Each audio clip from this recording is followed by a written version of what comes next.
Early June, 1967. The six-day war in the Middle East between Israel, Egypt, Jordan, and Syria is underway. A spy ship, very lightly armed, but bristling with antennae, steams into the Mediterranean to eavesdrop on the conflict. It is patrolling in international waters off the Egyptian coast. At 2 in the afternoon, on June the 8th, with the war reaching its climax, Israeli jets and motor torpedo boats launch an unprovoked attack on the ship. They drop napalm and strafe its decks with rockets, cannon fire, and armor-piercing rounds before trying to sink it with torpedoes.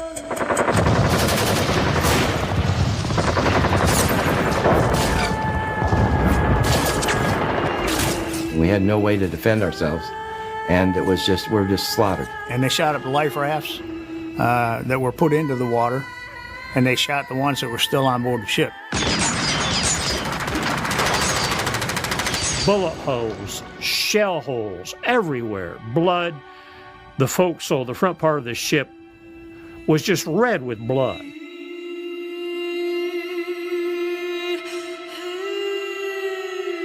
Throughout the attack, the ship flies the Stars and Stripes, the flag of Israel's closest ally, the United States of America. Its name, the USS Liberty, is freshly painted on its stern, and the bow carries the distinctive numbers of an American naval vessel. Out of a crew of just under 300, there were 34 killed and 172 injured in varying degrees to life-threatening, life-debilitating injuries. So that was more than 2/3 of the crew.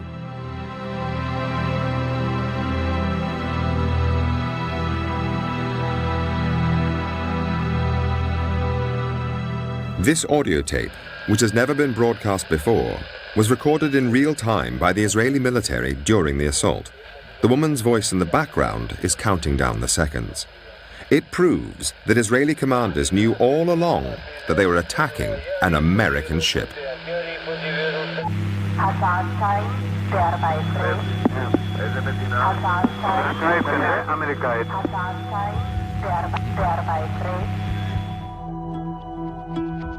For the first time, this and other evidence allows us to reveal the true story of what happened that day and what came after. When a deadly assault by one ally on another was covered up and an American president was manipulated by the secret agents of a foreign power, events that have shaped US-Israeli relations ever since.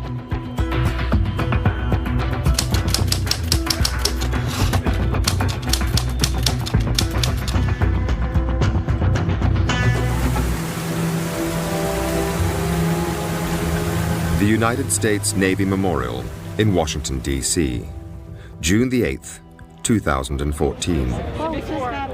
Every year, on the anniversary of the attack on the USS Liberty, survivors, relatives, and supporters gather together. It's a remembrance of those who were killed that day, the 34. I'm Dave Lucas. I was in charge of the deck force. I was 25.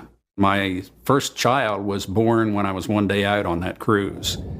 So as long as there are survivors and maybe children of survivors, I think this will probably be an annual event. And salute. Forward. The names of the 34 killed are read out. Oh. Jack Raper. Punctuated by the tolling of a Navy bell. David Marlborough. And the playing of taps, the traditional military funeral lament.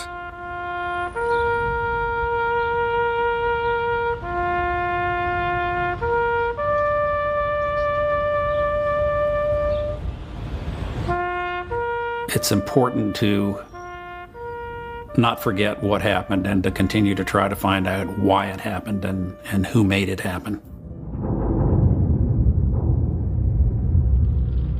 In the summer of 1967, America was in turmoil. An incendiary mixture of racial discrimination and extreme poverty exploded into a summer of rioting in cities across the country. But one issue dominated.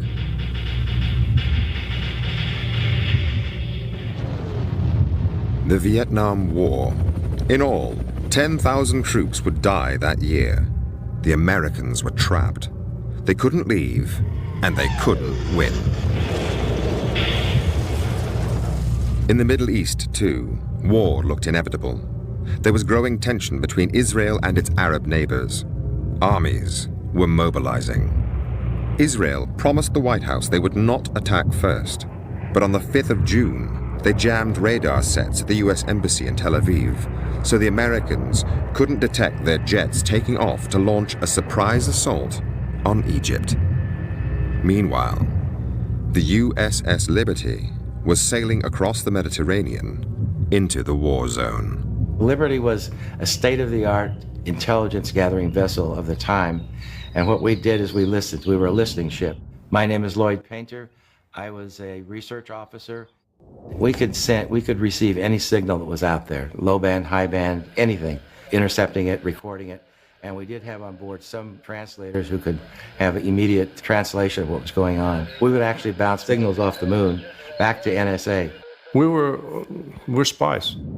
I'm Jim Cavanaugh. I was a communication technician aboard the USS Liberty, and I intercepted Morse code. We're spies. I mean, we're intercepting messages from embassies, military bases, police, anything and everything that we could get to ensure that the United States was comfortable with what was going on in the world and no one's conspiring against us. And basically, it was to protect our interests.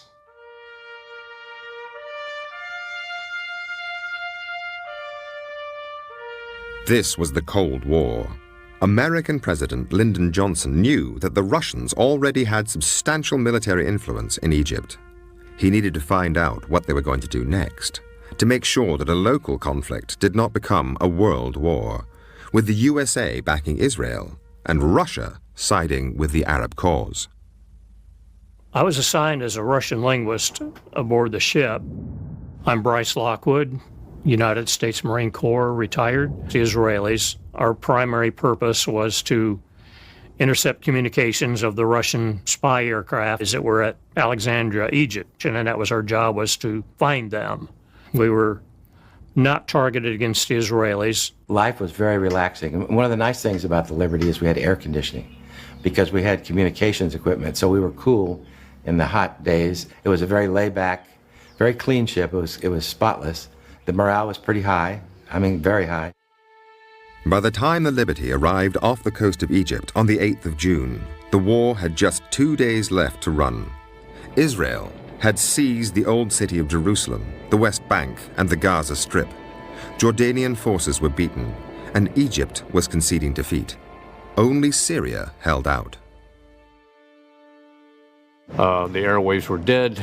The only voices we did get were those of Israeli or Hebrew was what we were hearing. My name is Bob Wilson. I worked for NSA on June the 8th, 1967, when what we were trying to monitor, find something coming from the direction of Egypt. There just was nothing. They owned the skies and the ground and everything. I don't think there was anything moving at that time that they didn't know about. I was listening to the chatter the night before. They knew it was an American ship that came into the area. They knew who we were. 5:15 a.m., first light. The ship's log recorded an Israeli photo reconnaissance plane flying over the Liberty. It was easily identifiable as a NOR Atlas aircraft, and those are photo reconnaissance aircraft. Israeli records obtained by Al Jazeera show that their reconnaissance plane reported the Liberty as an American spy ship, hull number GTR-5. Well, I was on the bridge. I'm John Scott. I was the damage control officer, and it circled the ship kind of in a broad circle and headed back towards Israel. Israeli planes then continued to fly over the Liberty all morning. And they would do half-moon passes over us, and we saw that they were Israeli. They were slowly lumbering over our ship, and we were waving at them, they were waving at us. They were sophisticated, almost as sophisticated as we were as far as surveillance and technology. They had everything. We supplied them with all the technology to this day. And I felt that we were in great shape because they knew who we were. They're our friends. We felt safe. Actually, it was a secure feeling to see them. There was one other thing which made the crew feel safe.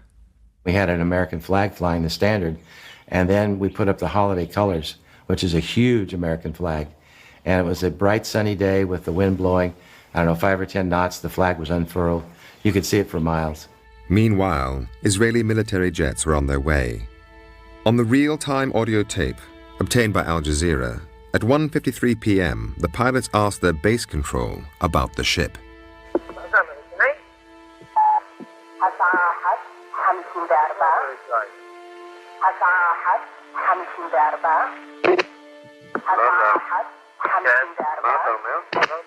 The USS Liberty was the only ship of any size in the area.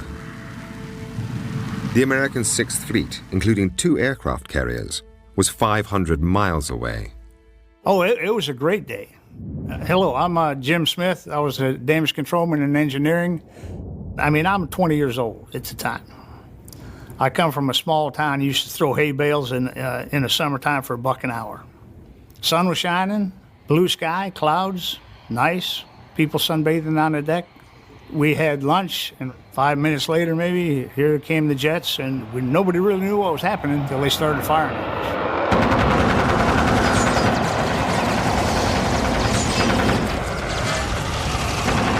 The captain said to me, alert the forward gun mounts, we're under attack. And I tried to raise the 2 sailors in the forward gun mounts. I looked out, and they were blown to pieces by the rocket. When the attack started and we realized that we needed help, we tried to communicate with the Sixth Fleet. They were jamming both our distress frequencies and our tactical frequencies. The tactical frequencies is all right, but the international distress frequencies is a violation of international law to jam them, and the Israelis were jamming them. And we could not get a signal across. Here's the question I have to ask. Who would know the frequencies other than an ally?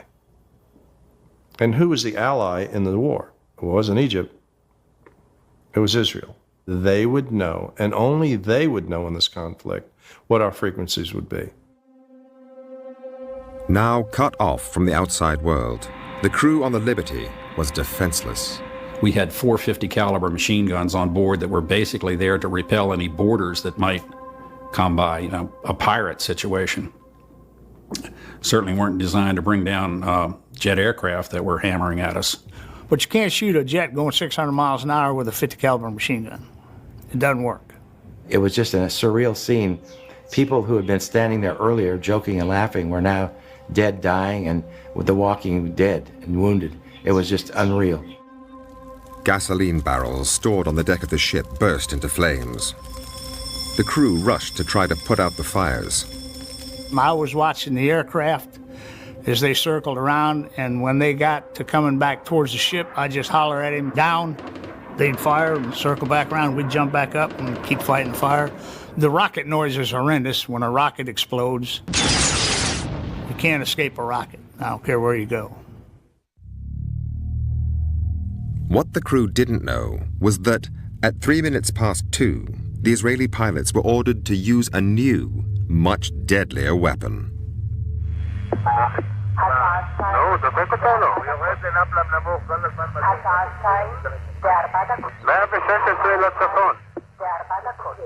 The biggest problem, I guess, from that was the napalm, which they dropped from the airplane.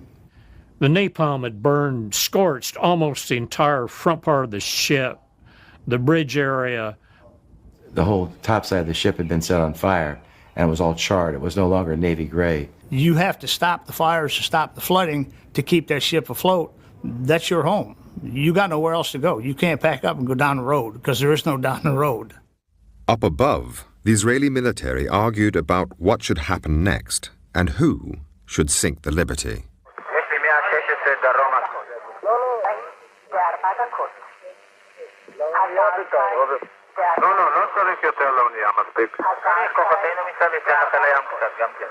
I remember thinking, I was in pretty good shape then. I said, I think I can swim it to the shore. And then I thought sharks. And I thought a lot of things, all quickly, you know.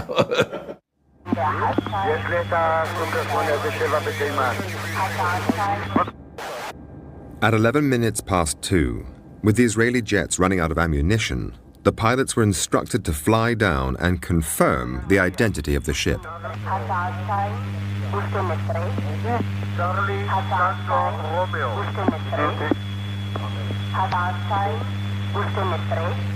It was now 12 minutes past 2, and the Israeli control tower knew for certain this was an American ship, the same one its forces had first identified at 5:15 a.m. that morning, and then buzzed again during 7 additional reconnaissance flights throughout the day.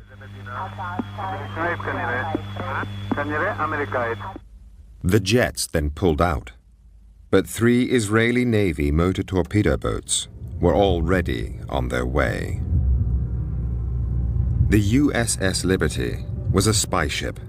In the event of an attack, it was standard procedure for the spies on board to destroy everything, just in case it fell into enemy hands. Everyone was destroying material. Everyone was stripping information off of computers, ripping computers open, pulling information out. That's something you just don't want to hear aboard ship. You've done all this work, collected this intelligence and processed it, and now you have to destroy it. You just didn't want the enemy to get a hold of anything classified. At 2:35, the Israeli motorboats fired 5 torpedoes. 4 missed, but 1 hit.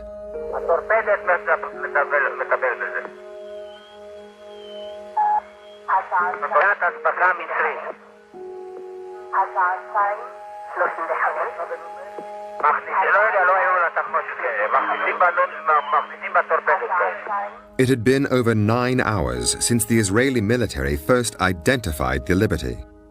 Israeli planes had flown over it repeatedly, and 20 minutes earlier, their control tower had confirmed it yet again as an American ship. 25 Americans were about to die in a single moment. This is what it looks like when a torpedo hits a ship the size of the Liberty. The torpedo threw us up in the air like a roller coaster. It felt like one coming down. Dead silence, lights all off, smoke and haze everywhere. I went back to the drinking fountain and filled it with blood. Reached down to get a drink, and a black man stared back at me.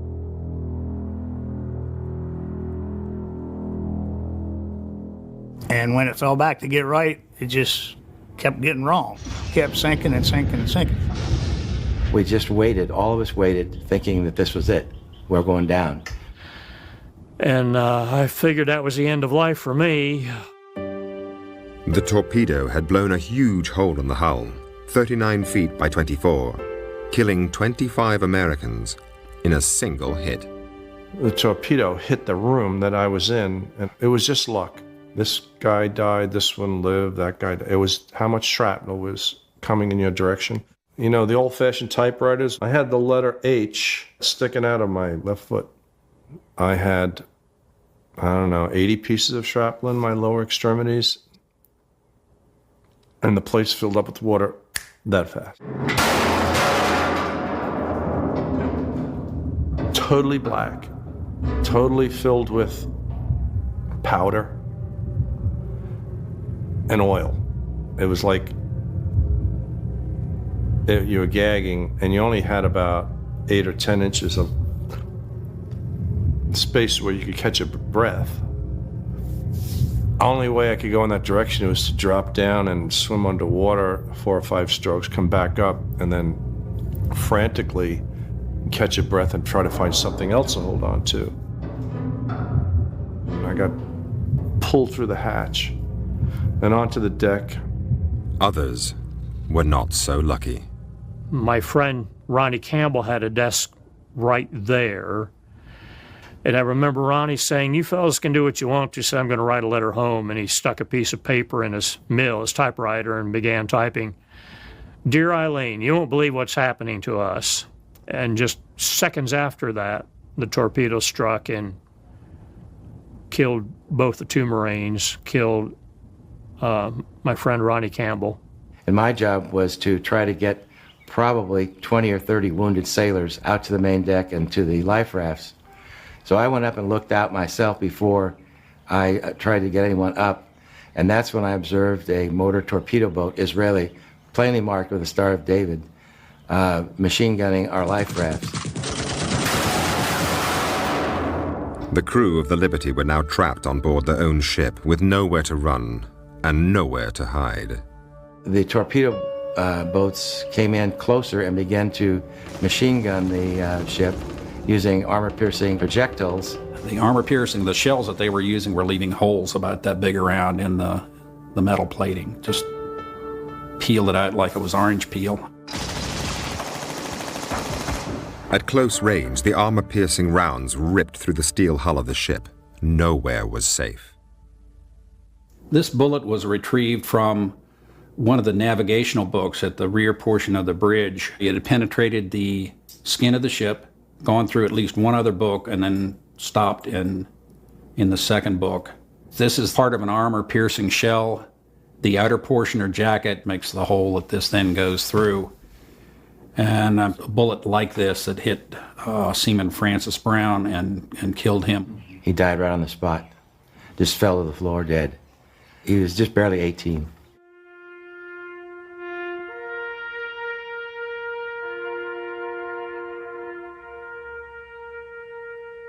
There weren't enough helmets to go around for everyone. It was like sitting in a cardboard box and having somebody shoot through it. The bullets were just coming everywhere.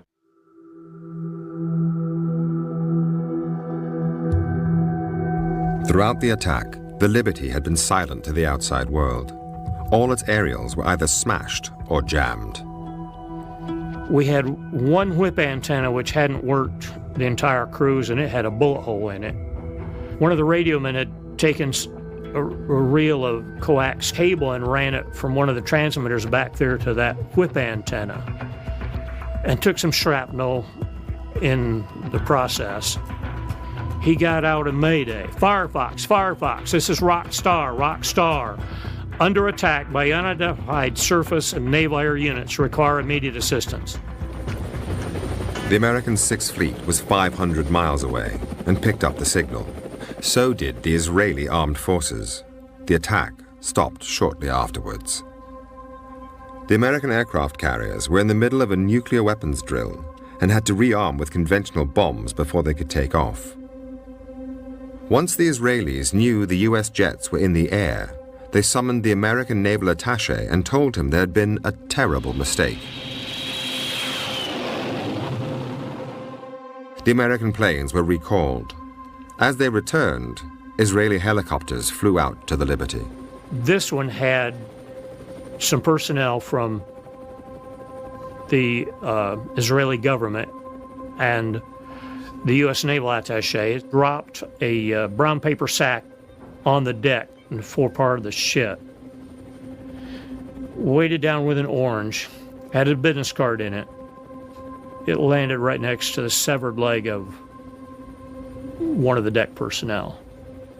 And the note said,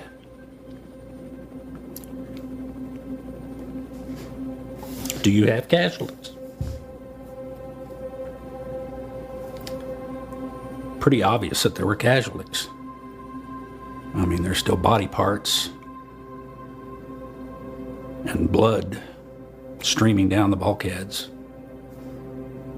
So his message, "Do you have casualties?" was kind of out of place. One of the sailors carried that sack back to the captain, and the captain took out the note and read it, looked up at the helicopter and popped the social finger at him.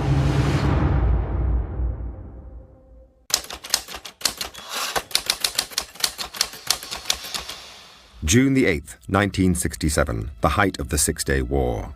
The USS Liberty, an American spy ship, had just been attacked by Israeli jets and torpedo boats while in international waters off Egypt. Badly damaged, 2/3 of its crew were dead or wounded.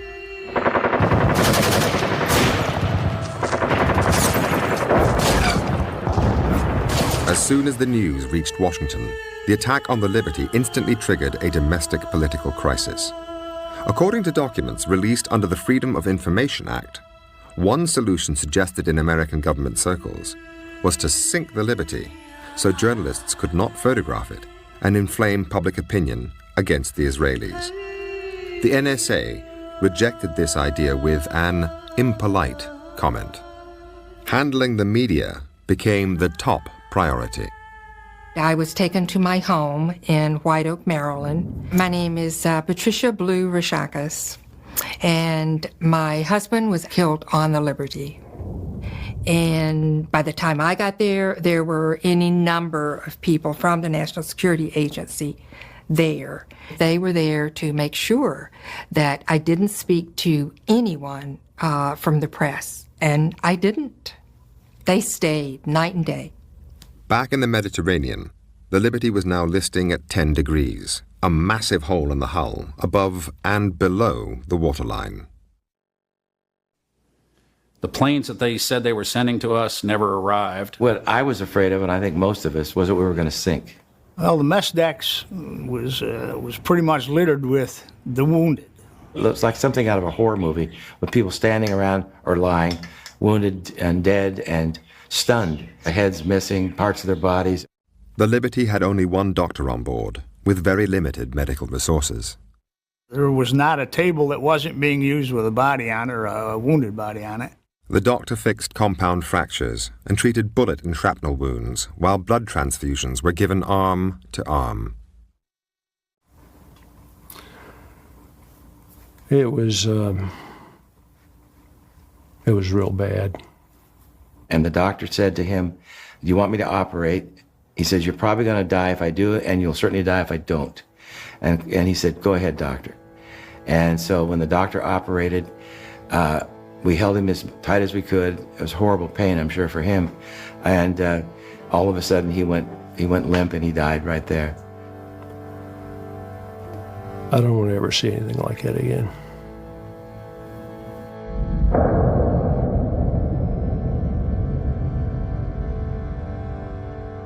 Captain McGonigal received a pretty bad leg injury, lost a lot of blood. He was navigating by the stars. We had a little bit of power and tons of water in our belly, which meant the ship waved back and forth all night long. The next day, American ships arrived to take the injured and the dead off the Liberty.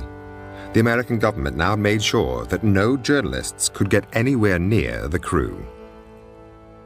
When they took the severely wounded to various parts, they actually posted guards on their rooms so that no one could be interviewed by the press. The total press blackout was in effect. Back in Washington, the government ensured there was little information for the press, while politics went on behind closed doors. I was told to go up urgently to the 7th floor. Well, my name is Bill Woolley. I was in charge of the Arab-Israel desk. Sit in because the Secretary of State himself, Dean Rusk, had summoned Ambassador Harman of Israel to come in urgently. And so I sat through the meeting taking notes, and in a loud voice, the Secretary was really demanding some explanation for why and what had happened. The ambassador himself seemed to be ignorant of the incident. She immediately said, "I can't believe what you're telling me. It would be impossible. It would be unheard of." It was especially tough for Lyndon Johnson, to date the most pro-Israeli American president in history. Johnson was in a very tough mood. I'm Tom Hughes. I was director in the State Department, director of intelligence and research at the time of the Liberty incident in '67. Attack on the Liberty, Johnson himself briefed Newsweek magazine off the record that the Israelis had attacked, and the reason they'd attacked was that they thought this was an intelligence ship that was intercepting perhaps Israeli as well as Egyptian communications. But then everything changed. The fact that Johnson himself was the leaker and briefer of Newsweek was soon leaked. And this alarmed, of course, the Israeli embassy and their leading friends in the Jewish organizations. The Israeli embassy regarded this as a major problem, and that what Johnson had told Newsweek practically amounted to blood libel. Declassified Israeli documents show they were going to threaten President Johnson with blood libel, gross anti-Semitism, and that would end his political career. Blackmail. This is Admiral Bobby R. Inman, U.S. Navy retired. I'm a former director of the National Security Agency.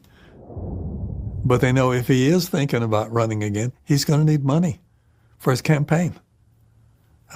So alleging that he's blood libeling is going to arouse the Jewish donors. The Israeli government hired teams of lawyers, some of whom were close friends of Lyndon Johnson, and began an all-out offensive. They lent on the media to kill critical stories and slanted others in favor of Israel. There was a campaign mounted to see if what could be done about returning Johnson to his normal, predictable pro-Israeli position. At the time, Johnson was still undecided as to whether to run for president the following year. Efforts were to be made to remind the president of the delicacy of his own position, that he personally might lose support for his run for re-election in 1968. Israeli tactics were clever. They identified Johnson's soft spot, the war in Vietnam, and gave him two extraordinary gifts, neither of which were made public at the time. The first was political. One of Johnson's complaints about Israel was that many of the Jewish organizations and the heads of leaders in the Jewish community were opposing him on Vietnam, and they were suddenly becoming more silent on Vietnam as the Liberty Crisis moved. So he also knew that there was a move back in his favor if he was moderate on Israel. There was a second gift, much more secret, but vital to the American president.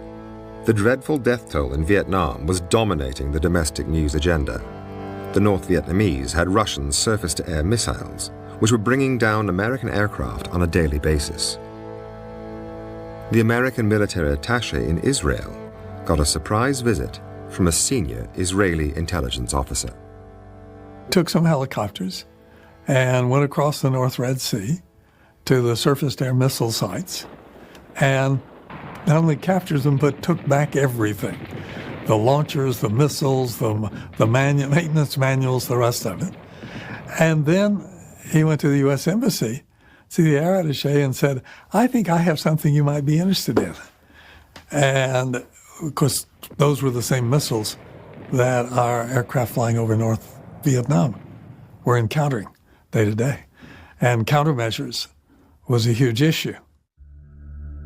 So grateful was the American government, they gave Israel two gifts in return. They resupplied them with the weapons they had just lost in the war, and the Liberty Inquiry run by the Department of Defense, the DoD, was watered down. All that's influenced by what have we benefited from the captured SA-2 missile sites. Soon, Johnson did respond and took a much more lenient line and wished that the whole incident could be put behind us as soon as possible. Johnson's softer approach to Israel was immediately reflected in the American Navy inquiry, which was now underway on board the Liberty. We began to realize that a cover-up was descending upon us. A lot of people that were in a key position to offer testimony were not given that opportunity. I testified to the machine gunning of life rafts, to the captain's state of mind, and it was that those two issues in particular were totally omitted. Lloyd Painter was not the only officer to have his testimony ignored. I saw what looked like unburned Vaseline, and I scraped a little bit of it off and put it in the jar and sealed the cap on. And I presented it to the Court of Inquiry, and that's the last I saw of that jar. There was no mention of napalm, and I'm sure that's what it was. They didn't want to hear any of that. I didn't know that at the time. I didn't know it till many months later that none of that had been recorded. Looking back on it, it was a total sham.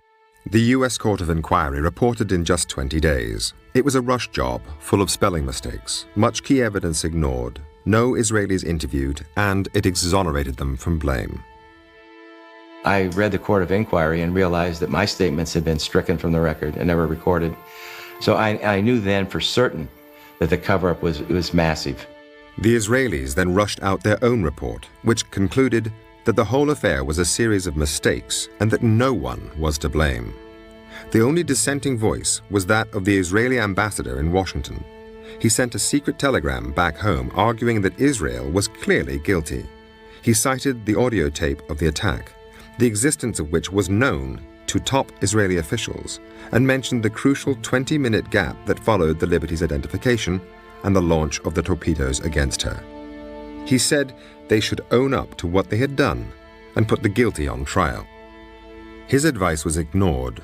The focus now was to repair the damage to American-Israeli relations. The Israelis have always been very skillful at tracking what the U.S. government is doing, saying, thinking, and effort to influence it. And they're by no means the only country that does it. Many do. They're just more effective at it than most. And the great advantage they have as compared to other countries is their influence in the Congress. Around the time of the attack, the Washington Post had noted that the Jewish lobby could help determine the outcome of 169 of the 270 electoral votes needed to win the White House. The big emotive words about the attack disappeared from press releases at the Pentagon, and a much more bland and neutral sounding discourse occurred. And this was true of the private briefings that official people in the Pentagon made about the incident. But whatever was said to journalists, every U.S. intelligence head believed the attack was intentional. One of them wrote, "A nice whitewash for a group of ignorant, stupid, and inept XXX." The Jewish community has always been more generous than many of their other counterparts in supporting financially elections, political causes in the process. That does translate into influence. Many of Johnson's closest friends and advisors were pro-Israeli, and they reported back to Tel Aviv on his every move. The Israeli story constantly shifted to counter whatever new intelligence the White House received. So sensitive were these communications that the Israelis used code names to protect the identity of their White House agents. But for the first time, the members of the ring can be named. Hamlet was $1 million fundraiser for the Democrats. When he rang, Johnson took his calls. He was Abe Feinberg. Menashe was Arthur Goldberg, the U.S. ambassador to the United Nations. Harare was David Ginsburg, a high-profile Washington lawyer who also represented the Israeli embassy. Ilan was Supreme Court Justice Abe Fortas. Lyndon Johnson had dinner with him on the eve of the Six-Day War. The strategy worked. The U.S.-Israeli relationship proved to be stronger than the killing and injuring of more than 200 Americans. The American-Israeli relationship was very much at stake, and it was brought back from the precipice. The crucial intelligence came from the U.S. ambassador to the United Nations, Arthur Goldberg. He warned Tel Aviv that the United States had the audio tape which revealed Israeli pilots knew it was an American ship before they attacked. The tape was quietly buried. I think a conscious decision was made to sweep it under the rug, to put it behind. My reading is that the U.S. government had made a decision to accept the apology and reject the rationale, but don't push it further. With the politics sorted, the only remaining issue was the fate of the USS Liberty, badly damaged and now in Malta for extensive repairs. The torpedo hole was massive and was revealed to be much bigger once they got the ship into dry dock and drained it of water. The sealed compartment was a water-filled tomb, full of bodies, body parts, and top-secret equipment. You could smell death and you could smell oil. That's what I remember. As soon as the air hit the bodies, they began to deteriorate rapidly. You do what you have to do. They were your shipmates, still are. The Navy was more concerned with equipment parts than they were body parts. But when I went down, I knew that you couldn't separate the two. We had to start shoveling up the parts, 168 bags worth. Elsewhere, the makeup artists were getting to work. We were in the dry dock about 6 weeks. And 300 Maltese workers. They were working 2 shifts a day, and I think 7 days a week they were cutting out the shell holes, welding plates over that, and fabricating metal to cover the torpedo hole. And then in one day, they painted the entire ship. We looked like nothing ever happened. We took it across the Atlantic. It was like being in a cemetery. But when we pulled into port, we looked good. This press and everything were there. And we looked like basically nothing really happened. So it was great for the press to downplay what really happened to us. While the survivors met the widows and friends, the 168 bags of body parts and top-secret equipment were quietly taken to an incinerator and burnt. A year later, and the Liberty Captain William McGonigal was given the Medal of Honor, America's highest award for gallantry. The tradition has always been that it is presented by the President in the White House.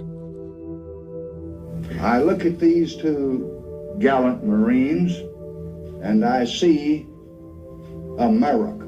Captain McGonigal never heard words like these from his commander-in-chief. There was no television coverage for him as he received his medal in a quiet ceremony in the Navy Yard.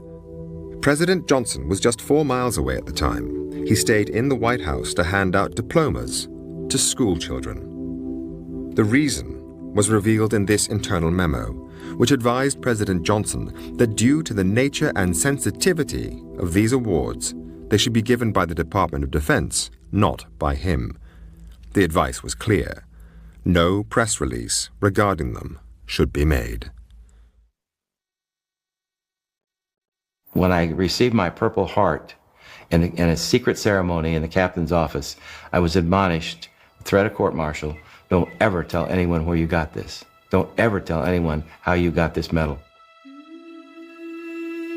The following year, American aid to Israel increased 4-fold, and President Johnson agreed a treaty, classified above top secret, with Israel for the mutual exchange of intelligence, an arrangement which is still in place today, codenamed Stone Ruby.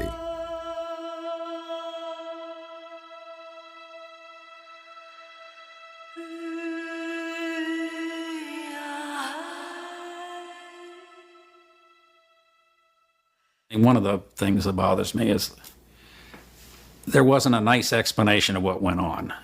No one wants to talk about the why. The big secret the Israelis wanted to protect was their next move. They had told the Americans that this was to be a limited war and not a land grab. But on June 8, 1967, their forces were poised to attack and seize the Golan Heights and invade Syria, something they wished to keep from the White House until they'd done it. Successive American administrations, both Republican and Democrat, had refused to deal with the Liberty. Even the issue of war crimes against unarmed Americans has never been addressed. There was a war crimes report filed by the Liberty Veterans Association to address the issues of such war crimes as firing on life rafts. That was never answered properly. I don't think it was answered, period. The people who were responsible for attacking the Liberty were, by and large, the military individuals in the war room. I don't know how many, 4, 8, 10. Those are the people who came up with the plan. Those are the individuals who were responsible for the attack. The pilots, the motor torpedo boat personnel, they were ordered. You don't follow orders, go to jail. So they have to follow through. It wasn't the Israeli people who ordered that attack. It wasn't the average Jewish person who ordered that attack. We really need to exonerate the average Jewish person, Israeli, from this and go towards those individuals who are responsible for the attack. No one was really willing to take this on. Not the State Department, the White House, not the Congress. It's in everybody's best interest to just let this go. And that's exactly what they did. But by doing that, they left a lot of pain for the survivors and for the families, because there was a lot of broken families, broken marriages, alcoholism, depression, post-traumatic stress disorder. So those crew members suffered a lot, but so did the families. The hardest part was the reaction of our own government toward us. And we were actually, the fingers were pointed at us. And the Israelis they were never questioned as to why they did it. They only questioned us. The families still want answers from their government, which remains silent. For many, some memories never fade. We had a wonderful time just being together. I met Alan at a party. We spent a lot of time talking throughout the evening, and at the end of the evening, he said to me, "Are you busy tomorrow afternoon?" And I said, "Well, no." And he said, "Do you think we could get married?" Then I was told that he was among the dead. It was absolutely the worst moment of my life. There's not a day that doesn't go by where I don't think about those guys. I mean, I went through hell, but they left the earth.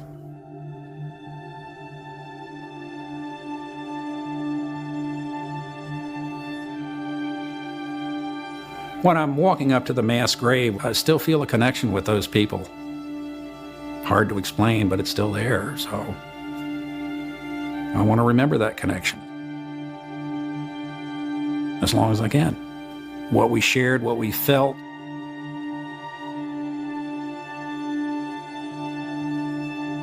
It took 13 years of haggling before both sides finally agreed a compensation deal for the ship. By 1980, the bill plus interest was just over $17 million. Israel offered $6. The Americans accepted, then sold the Liberty for $100,000 scrap. The settlement for the victims was quicker, but many are still unhappy with it today.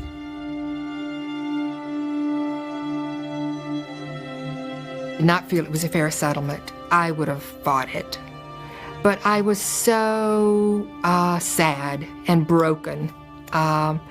I just didn't have the energy to take on that fight. And it wasn't a fight that I thought I could win. The State Department were very eager for the survivors to make that settlement. They sent a check for the amount, and that was that. The American government came up with a formula for the Israelis to compensate the widows and children for their loss. This included a payment for shock and mental anguish. The widows got $25,000, with $10,000 for each of their children over 5.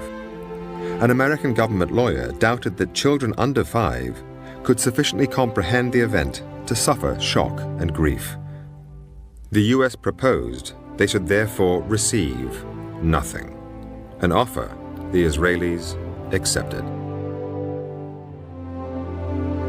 Since the attack on the Liberty, the USA and Israel have grown ever closer.